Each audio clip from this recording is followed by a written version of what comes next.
Merci de rester fidèle au programme d'ITV. C'est parti pour cette édition du soir.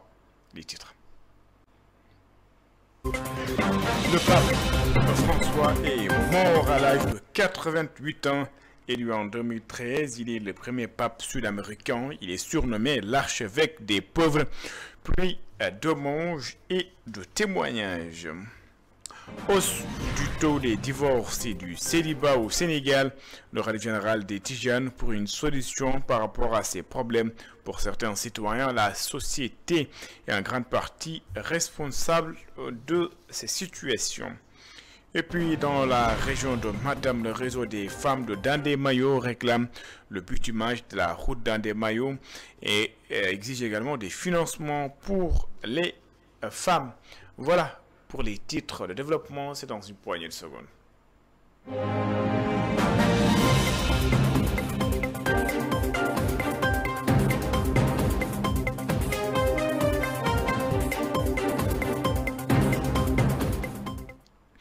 Bonsoir et bienvenue. Décès de pape François, de son vrai nom, Georges Mario Bergoglio, élu en 2013, il est le premier pape sud-américain surnommé l'archevêque des pauvres, très engagé pour les migrants, réformateur du Vatican, artisan du dialogue interreligieux. Pape François laisse une empreinte sur l'histoire contemporaine de l'Église catholique. Aram Faldao nous dresse son portrait à titre posthume. Premier pape sud-américain de l'histoire. Il est né à Buenos Aires en Argentine le 17 décembre 1936. Il a été ordonné prêtre en 1969, puis est devenu provincial des Jésuites d'Argentine en 1973. Il est nommé évêque auxiliaire de Buenos Aires en 1992 avant de devenir archevêque du diocèse de la capitale argentine en 1998. Élu pape à l'issue d'un conclave de 2 jours, il prend le nom de Saint François d'Assise, marquant ainsi sa volonté de mettre l'accent sur l'action sociale auprès des pauvres et des plus démunis. Surnommé l'archevêque des pauvres dans son pays d'origine, Georges Mario Bergoglio a toujours donné la priorité aux exclus. L'Argentin, qui se voulait proche du peuple, a œuvré pour une église sobre et a été à l'origine de nombreuses réformes au sein du Vatican. Il a rapidement entrepris une réforme de la curie romaine, l'administration du Vatican. Durant son pontificat, il a plaidé pour une église au plus près des pauvres et des périphéries et a privilégié pour ses voyages apostoliques les pays de l'hémisphère sud. Attaché au sujet de l'immigration, il a dénoncé régulièrement les migrants abandonnés à leur sort, en particulier en mer Méditerranée qu'il qualifie de cimetière. Sur le plan écuménique et interreligieux, il a rencontré à de nombreuses reprises des patriarches et des responsables chrétiens et il a signé une déclaration commune sur la fraternité humaine avec l'imam d'Al-Azhar, Ahmed Al-Taïb, en 2019. Un mois après sa sortie de l'hôpital pour une pneumonie infectieuse, le pape François est mort à l'âge de 88 ans, comme l'a annoncé le Saint-Siège ce lundi 21 avril 2025. Il est apparu en public pour la dernière fois le dimanche dernier lors de la célébration de Pâques, place Saint-Pierre au Vatican, pour un bain de foule surprise. Aram Faldao, abbé Biramdour, attristé par la mort du pape. L'Église, dit-il, a perdu un grand homme. Le curé de la paroisse Saint-Charles, Borromée de Gorée, salue la mémoire d'un homme qui a placé l'humain au cœur de ses préoccupations. Abbé Alphonse Biramdour, que je vous propose d'écouter, est rejoint par Mamadou Lamine Fati. Un sentiment de tristesse, bien entendu, puisque le rappel à Dieu de Maître est toujours empreint d'émotion, de tristesse, j'allais même dire parfois de regret, parce que le pape François, c'était quand même un grand homme, c'était quelqu'un qui a mené l'Église, la barque de Pierre, comme nous avons l'habitude de le dire dans notre jargon, qui a mené l'Église vraiment pendant toutes ces années, et malgré sa santé dégringolante ces derniers temps, il a tenu à montrer le visage de l'espérance. Vous savez que le pape nous a engagé dans une année jubilaire qu'on appelle l'espérance. Et il le dit lui-même, l'espérance ne déçoit pas, spes non confulit.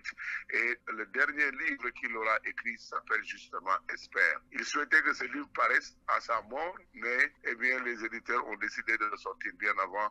Et c'était justement une sorte de prémonition par rapport à son rappel à Dieu. Cet état de cause, sentiment qui m'anime en tant que prêtre, eh bien, est un sentiment, j'allais dire, je disais tout à l'heure, encore une fois de plus, de regret, mais surtout empreint d'espérance en la vie éternelle, parce que qui connaît Pâques, ce que nous célébrons, nous avons célébré hier avant-hier et que nous continuons à vivre, eh bien, ne peut que vivre dans l'espérance. Et quand on lit le livre que j'ai évoqué tout à l'heure, qui s'appelle Espère, eh bien, on comprend mieux le pape François finalement. Parce que c'était quand même un pape de controverse qui a fait que beaucoup, même dans la curie, ne l'ont peut-être pas porté dans leur cœur. C'était vraiment un pape de controverse, mais un pape de rupture. Je retiens de la figure du pape François, eh bien, la compassion. C'est d'abord quelqu'un qui est plein de compassion. Vous avez évoqué la question des immigrés. On peut évoquer aussi toutes les questions qui sont liées aux couches vulnérables, au point qu'ils disent même, lui, le pape, qu'il faut aller jusqu'aux périphéries. Quand on parle des périphéries, on parle des marginalisés, des laissés pour compte. On parle de toutes les personnes qui sont exclues. Le pape François a beaucoup œuvré pour la justice, pour la paix et pour la réconciliation dans le monde. Alors, quelles que soient les controverses qui sont nées dans son pontificat, on retient aussi de lui que c'est un grand réformateur. Le pape François a réformé la curie, a réformé la manière de voir de l'Église. Quand il nous introduit dans la démarche synodale, eh bien, il introduit une sorte de démocratie, entre guillemets, si on peut l'appeler ainsi. Donc, encore une fois de plus, on ne pourra pas tout dire de lui, mais on peut lui retenir justement cette joie qu'il a toujours dégagée, cette joie qu'il a toujours prônée, cette civilisation de la fraternité universelle en qui elle croyait et qu'il a essayé de mettre en œuvre tout au long de son pontificat. L'ONG Horizon Sans Frontières rend hommage à un guide engagé pour la cause des migrants. Pape François a été désigné à 2 reprises comme homme de l'année par l'ONG Horizon Sans Frontières. Boubacar Seye estime que le monde a perdu un grand humaniste. Boubacar Seye est le président de l'ONG Horizon Sans Frontières. J'y arrive. Il est joint également par Mme Fati. C'est avec une profonde tristesse que nous avons appris le décès de sa sainteté, le pape François. C'est pourquoi Horizon Sans Frontières, organisation internationale de défense et d'intégration des migrants, tient à rendre un hommage appuyé à la mémoire de celui qui restera pour nous l'un des plus fervents défenseurs des migrants et des personnes les plus vulnérables de notre temps. Élu à 2 reprises homme de l'année par Horizon Sans Frontières en 2015 et 2017, le pape François s'est imposé comme une figure universelle de paix, de justice sociale et de dialogue entre les peuples et les religions. Tout au long de son pontificat, le pape s'est illustré par son humanisme exceptionnel, son engagement sans faille pour la dignité humaine et sa voix constante en faveur de l'accueil, de la protection et de l'inclusion des migrants. Son action et ses prises de position courageuses ont profondément marqué notre époque et inspireront sans aucun doute les générations futures. Horizon Sans Frontières, par ma voix, s'incline respectueusement devant sa mémoire et adresse ses condoléances les plus émues au monde catholique, à l'ensemble des fidèles et à tous ceux que ce deuil affecte à travers le monde. Le chef de l'État s'est également incliné devant la mémoire de pape François. Bassirou Diomaye Faye exprime ici sa profonde tristesse après l'annonce du décès du pape François. Selon lui, le monde perd une figure spirituelle majeure. Le chef de l'État souligne également que le souverain pontife a su incarner une espérance vivante pour des millions de croyants et d'hommes de bonne volonté. Il a rendu hommage à un homme de foi engagé pour les plus vulnérables et le dialogue interreligieux. L'ancien président de la République, Macky Sall, a également rendu hommage au pape. Ancien président estime que le décès de pape, avec le décès de pape François, il a qualifié donc le pape comme étant un grand humaniste, un homme de foi. Dans un message publié sur X, Macky Sall a rappelé le rôle majeur joué par le souverain pontife en tant que co-parrain du prix Zayed pour la fraternité humaine. Il a salué également son illustre œuvre au service de l'humanité. L'ex-chef de l'État a également évoqué avec émotion son audience au Vatican en décembre 2024 en compagnie des autres membres du jury de ce prix international.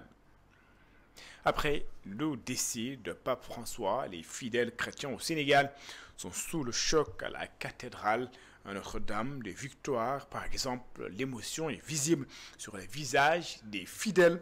Tous saluent la mémoire d'un homme de paix qui pensait à l'Afrique. C'est un reportage signé Satou Diba et Selman Diallo. Une douleur a frappé la communauté chrétienne en ce lendemain de Pâques. Le pape François, décrit comme une personne très attentionnée et soucieuse des conditions de vie des plus démunis, laisse un grand vide. Paix à son âme, vraiment, cette douleur qui a frappé l'Église universelle. Il était le pape de tout le monde. Il a beaucoup souffert avec sa maladie qu'il a emportée finalement. C'est que c'était quelqu'un qui était vraiment attentionné. Il pensait beaucoup aux pauvres, aux malades, aux personnes âgées. Moi, c'est ce qui m'a beaucoup frappé sur son pontificat. Ce qui montrait que l'Église était pour tout le monde. Ce n'était pas seulement pour les personnes aisées, mais les malades, les gens de la rue, les détenus, les personnes âgées. Vraiment, c'est ce qui m'a frappé. Surpris par cette triste nouvelle, Jacques Sambou évoque les qualités qu'il retient du pape François. Il salue son humilité, son ouverture d'esprit et son engagement envers les plus faibles. C'était un homme d'une dimension spirituelle extraordinaire et que c'est une grande perte pour l'Église. On peut citer l'exemple de ses visites à Lampedusa. Donc vraiment son soutien aux immigrés. Donc aujourd'hui, ce que je peux dire, c'est que c'est avec une grande tristesse qu'on accueille cette nouvelle.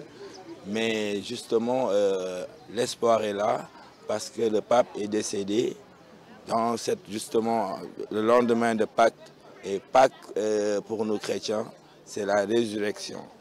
Donc cette mort, ce n'est pas la fin. Elle commence une vie au ciel. Malade depuis plusieurs semaines, le pape François suscitait encore l'espoir au sein de nombreux fidèles. Beaucoup espéraient une amélioration de son état de santé. Il s'est éteint ce lundi de Pâques à Rome, à l'âge de 88 ans. Une immense perte pour la communauté chrétienne. Pose de la première pierre de l'église Notre-Dame des pauvres de Saint-Galkam. Monseigneur Benjamin Ndiaye a présidé la cérémonie. Le désormais ex-archevêque de Dakar a profité de l'occasion pour magnifier la cohabitation entre les religions au Sénégal. Monseigneur Benjamin Ndiaye, que je vous propose d'écouter, est au micro de Babacar Seck. Je me félicite qu'à côté du pouvoir administratif, les représentants religieux aient aussi apporté leur contribution sous forme de sympathie et d'engagement aussi. Tout cela montre la beauté de ce pays qui est fait de multiples colorations sans que cela amène des difficultés particulières. Et donc nous rendons grâce à Dieu et nous lui confions cette œuvre qu'il l'amène jusqu'au bout pour le bénéfice des populations et pour le bien de notre pays aussi. Et donc j'en rends grâce à Dieu. Il y a un sage dans la Bible qui dit il y a un temps pour tout, un temps pour arriver et un temps pour partir. Le temps de partir pour moi est arrivé et je rends grâce à Dieu pour tout ce qu'il m'a donné de vivre. Et merci à vous aussi, communicateurs, que Dieu vous bénisse, Dieu bénisse votre travail, qu'il soit un travail de qualité et un travail utile à tout le monde. Lors de la cérémonie officielle de la Ziara générale, le Khalife général de Tidjane a fait état de son inquiétude des divorces récurrents et le célibat dans les rues de Dakar. Certains citoyens sont d'avis avec le guide religieux. La société sénégalaise doit changer selon eux, mais pour d'autres, les responsabilités sont partagées. Voyons tout cela dans ce reportage que nous propose Ndeyali Fall et Moussa Dia. Après les propos du khalife général des Tidianes, Serigne Babacar Sy Mansour, en faveur de la facilitation du mariage pour les jeunes et de la lutte contre les nombreux divorces, certaines personnes rencontrées à Liberté 2 se disent en phase avec cette position et saluent son appel. Aujourd'hui, certains jeunes préfèrent rester célibataires, non pas par choix, parce que les exigences financières de certains parents rendent le mariage inaccessible. Une déclaration forte.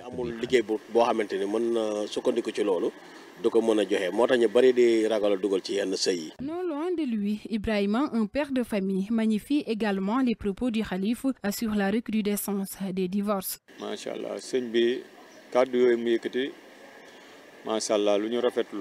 C'est une bonne initiative, surtout quand on voit le nombre élevé de divorces aujourd'hui. Certains prennent le mariage à la légère, comme si c'était un jeu. Heureusement, les khalifes jouent pleinement leur rôle en appelant les valeurs du mariage et nous les écoutons avec attention. Contrairement à ses avis, une mère de famille croisée sur le chemin exprime une opinion bien différente. Selon elle, certains ne voient le mariage que sous l'angle financier, estimant que seul l'argent fait le bonheur. Une position que certains partagent, tandis que d'autres y opposent une vision plus spirituelle et sociale du mariage. Il y a des parents qui donnent la main de leur fille en mariage sans rien attendre en retour. Pour eux, seul le bonheur de leurs enfants compte, mais certes l'argent comme la clé du bonheur. Si certains partagent cet avis, d'autres en revanche pensent que l'amour doit primer sur l'intérêt matériel. De deux, les réactions restent partagées après les propos du khalife des Tidianes. Si certains soutiennent pleinement son appel à faciliter l'union des jeunes, d'autres y voient une réalité plus complexe où les considérations matérielles pèsent lourdement dans les décisions familiales. Je le disais en titre, le réseau des femmes de Dandé Mayo continue de réclamer le bitumage de la route Dandé Mayo et l'accès au financement aux femmes de la région de Matam. Pour les membres du réseau, les autorités doivent descendre sur le terrain et prendre conscience des difficultés auxquelles les femmes font face. Amadou Mardiano. En la mémoire des 17 jeunes de Bapalel portés disparus dans les eaux méditerranéennes en novembre dernier, un hommage rendu par les femmes de Dandé Mayo lors de la célébration de la Journée internationale des droits de la femme. Une initiative du réseau des femmes de Dandé Mayo émergent. Champeng a été le lieu de convergence des femmes venues de Nawel à Damankani en passant par d'autres localités. Population, autorités et chefs de services techniques ont partagé la même tribune. Malgré les nombreuses atteintes dans certains domaines, des faveurs sont accordées aux femmes. Je voudrais profiter de cette manifestation pour faire le point sur quelques efforts déployés par les pouvoirs publics et les partenaires au développement pour combattre la situation de discrimination et de pauvreté des femmes. Sur le plan agricole, des faveurs sont accordées aux femmes dans la discrimination et dans la distribution des intrants, en priorisant les groupements féminins. Mais les superficies accordées aux femmes doivent être augmentées substantiellement pour accroître leur capacité de production. Sur le plan financier, des structures de financement comme la DRFJ, le Fonds de financement de la formation professionnelle et le Fonds national de promotion de l'entrepreneuriat féminin comptent renforcer leur intervention en faveur des femmes en nous saisissant à cette effet. Après avoir rappelé la place de la femme dans la société, la présidente du réseau des femmes de Dandé Mayo émergent, Djaridja, porte sur ses épaules les vieilles doléances de la femme de Dandé Mayo. Chères autorités, par ma voix, les femmes du Dandé Mayo réclament leurs droits, demandent l'octroi de financement, l'aménagement des terres cultivables, la valorisation du fleuve, l'accès à l'eau potable et surtout le bitumage de la route du Dandé Mayo. Cette manifestation a permis au réseau des femmes de Dandé Mayo émergents d'exposer leurs produits aux autorités pour les montrer leur engagement dans l'entrepreneuriat. afin de s'approprier de la politique de l'agenda référentiel Sénégal 2050. Et puis, parlons à présent de cette compétition que vous avez sûrement suivie sur ITV, e-Booster. Seynabou Diallo, fondatrice donc d'Agrocom, est la grande gagnante de e-Booster saison 1. Après plusieurs semaines d'audace et de partage d'innovation, la première émission de télé-réalité dédiée à l'entrepreneuriat sénégalais a révélé ce week-end son tout premier lauréat, candidat, coach et partenaire engagés ont assisté à cette finale exceptionnelle. Je propose d'ailleurs de suivre les explications de Seynabou Diallo, la fondatrice d'Agrocom, gagnante de la première saison de e-Booster, mais également des explications de Jojo Ndourka, et la directrice fondatrice d'agence marketing et de communication Yalam, mais également Marie-Rose, directrice générale de l'ADPME. Leurs propos ont été recueillis par Seynabou Diallo, mais également Barasso. De fierté, parce qu'il y a derrière, avant cette victoire, il y a un travail qui s'est abattu en fait. Derrière cette victoire, il y a eu un travail, il y a eu de la passion et de la résilience en fait. Et je profite pour remercier tous nos coachs qui nous ont accompagnés et saluer cette initiative de Jojo. Une belle initiative qui permet à nous, ces entrepreneurs, de mettre en lumière ce que nous faisons. Et félicitations à tous les autres candidats pour dire que nous sommes tous gagnants. Agrocom, c'est une start-up sénégalaise qui se spécialise sur des solutions de l'agriculture verticale intelligente. Donc, nous développons des serres verticales intelligentes qui consistent à faire la culture des plantes en couches superposées. C'est tout simplement de l'agriculture verticale sous serre où les plantes sont protégées de l'extérieur contre toute attaque. Avec notre solution, il y a 0% d'utilisation de pesticides avec une économie d'eau de 80% par rapport à l'agriculture conventionnelle et à des rendements 10 fois plus élevés. Avec Agrocom, vous pouvez cultiver partout, à tout moment, de manière plus rapide, plus durable, tout en maximisant l'efficacité des ressources. De plus, cette serre est accompagnée d'une technologie, d'une application mobile qui vous permet de rester chez vous, sur votre canapé, boire même votre café, siroter votre café et piloter cette serre à distance. D'avoir les données de l'ensemble de certains paramètres comme la température, le pH, l'humidité et même recevoir des alertes précoces, des images de vos plantes qui vous renseignent sur leurs états d'avancement, leurs états de santé. Des fois même, vous pouvez avoir des alertes qui vous diront, madame ou monsieur, si vos tomates vont mûrir d'ici 2 semaines ou pas.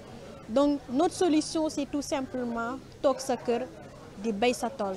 Et comme j'ai l'habitude de le dire, chers Sénégalais, mesdames et messieurs, l'agriculture du futur, elle est là et elle parle sénégalais. Je rends grâce à Dieu parce que comme toute gestation, on a vraiment eu un accouchement difficile. Mais alhamdoulilah, je pense que le résultat est là aujourd'hui. Et si on a pu en arriver là, c'est grâce aux personnes, grâce aux partenaires qui ont cru à ce projet depuis le début. Donc oui, je suis satisfaite parce que nous avons pu clôturer de la plus belle des manières cette première saison de e-Booster. Et je sais que d'autres saisons vont suivre.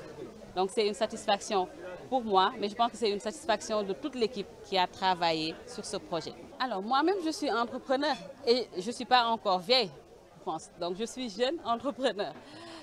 Donc c'est tout naturellement, parce que je sais ce que les entrepreneurs vivent. C'est tout naturellement que j'ai voulu initier ce projet. Parce que comme j'ai l'habitude de le dire, moi je suis beaucoup des émissions de télé-réalité sur l'entrepreneuriat, mais des émissions de télé-réalité étrangères. Et je me suis dit, c'est parti de là. Pourquoi ne pas créer une émission de télé-réalité dédiée à l'entrepreneuriat sénégalais? On peut consommer, continuer à consommer les autres télé-réalités européennes ou américaines, mais c'est important aussi, nous, d'avoir des émissions qui nous ressemblent. C'était vraiment le premier objectif. Le deuxième objectif, c'est par rapport à l'impact que l'audiovisuel a sur nos jeunes. On a assisté dernièrement à beaucoup de négativité, que ce soit sur les réseaux sociaux, que ce soit sur les médias. Et les médias sont aujourd'hui aussi des acteurs de développement. Je pense qu'ils sont aussi responsables de l'image que peut renvoyer le Sénégal. Donc ce deuxième objectif, c'est vraiment cet objectif-là pour en fait proposer aussi au public jeune un contenu qui est ludique, qui est pédagogique, qui est positif et qui est utile. Beaucoup de satisfaction de voir que de telles initiatives sont prises par nos entrepreneurs. Et donc d'abord féliciter l'initiatrice, Madame Jojo Ndourka, qui a osé, qui a eu l'audace de penser à une initiative aussi lumineuse, qui est de promouvoir l'entrepreneuriat sénégalais, qui est de promouvoir la jeunesse sénégalaise également. Et donc aujourd'hui, on a vu présenter de brillants projets sur lesquels on peut compter pour l'avenir et surtout pour notre souveraineté, parce que ce sont des projets structurants et complémentaires qui offrent des solutions concrètes face aux défis de notre économie. Et nous comptons accompagner chacun de ces projets-là pour qu'ils soient des projets porteurs de notre économie. Ce projet, je ne pouvais que l'accompagner, parce qu'il rentre en droite ligne avec les missions que nous avons, qui est d'accompagner et de promouvoir l'entrepreneuriat. Quand Madame K est venue me voir, c'est comme si elle avait vu un de nos projets que nous envisageons. Donc il est tout heureux que ce soit les entrepreneurs qui prennent ces initiatives. Donc nous félicitons, nous encourageons et nous continuerons à accompagner. C'est tellement qui me font. C'est édition, merci de l'avoir suivi. Excellente suite de programme sur les antennes d'ITV. Je vous donne rendez-vous juste après le journal pour votre rendez-vous hebdomadaire. Bien sûr, votre rendez-vous quotidien. Donc, l'invité de la rédaction, je reçois ce soir Modou Ndiaye. Donc, il est le secrétaire général du syndicat unitaire des taximans du Sénégal affilié à la CSA. Au revoir.